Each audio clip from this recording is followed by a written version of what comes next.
Jésus-Christ est roi. Le Christ roi de l'univers. Cette année, la solennité du Christ roi de l'univers se situe le dimanche 24 novembre. Elle termine l'année liturgique et précède le premier dimanche de l'Avent. Cette solennité est d'origine récente, elle fut instituée par le pape Pie XI en 1925. Elle est célébrée le 34e et dernier dimanche du temps ordinaire. Son thème essentiel reprend les grandes proclamations de louange au Christ que l'on trouve par exemple au début des lettres de saint Paul aux Éphésiens et aux Colossiens. Nous célébrons le Christ, le Fils de Dieu notre Sauveur comme Seigneur du cosmos tout entier. Saint Paul le proclame. Il est l'icône du Dieu invisible, le premier-né par rapport à toutes les créatures. C'est en lui que tout a été créé dans les cieux et sur la terre, les êtres visibles comme les invisibles. Tout est créé par lui et pour lui. Il est avant tous les êtres et tout est maintenu en lui. Il est aussi la tête du corps qui est l'Église. Il est le commencement, le premier-né d'entre les morts, puisqu'il devait avoir en tout la primauté. On peut être gêné par cette appellation de roi donnée au Christ et se demander, à la suite de la question que posa Pilate au procès de Jésus à Jérusalem, de quelle royauté s'agit-il?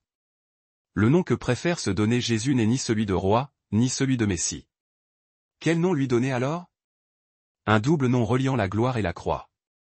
Il est à la fois le Fils de l'homme et le serviteur livré, un titre de gloire et de souveraineté, Fils de l'homme, et un titre d'amour, de service et de don total à l'humanité, serviteur livré.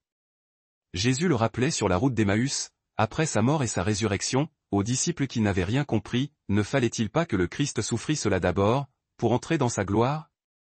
La royauté du Christ n'est pas de s'imposer aux consciences, de faire poser le poids de l'autorité comme les puissants de ce monde. Jésus l'avait déclaré à ses disciples Jacques et Jean, le Fils de l'homme n'est pas venu pour être servi, mais pour servir et donner sa vie en rançon pour la multitude. Si le Christ est roi, c'est un roi serviteur, un roi qui aime et sauve. Vive le roi, vive notre Christ. Évangile. C'est toi-même qui dis que je suis roi. Alléluia. Alléluia. Béni soit celui qui vient au nom du Seigneur. Béni soit le règne qui vient. Celui de David, notre Père. Alléluia. Évangile de Jésus-Christ selon saint Jean. En ce temps-là, Pilate appela Jésus et lui dit: Es-tu le roi des Juifs? Jésus lui demanda: Dis-tu cela de toi-même? Ou bien d'autres te l'ont dit à mon sujet? Pilate répondit: Est-ce que je suis juif, moi? Ta nation et les grands prêtres t'ont livré à moi. Qu'as-tu donc fait? Jésus déclara: Ma royauté n'est pas de ce monde. Si ma royauté était de ce monde, j'aurais des gardes. Qui se serait battu pour que je ne sois pas livré aux Juifs? En fait, ma royauté n'est pas d'ici. Pilate lui dit: Alors, tu es roi. Jésus répondit: C'est toi-même qui dis que je suis roi.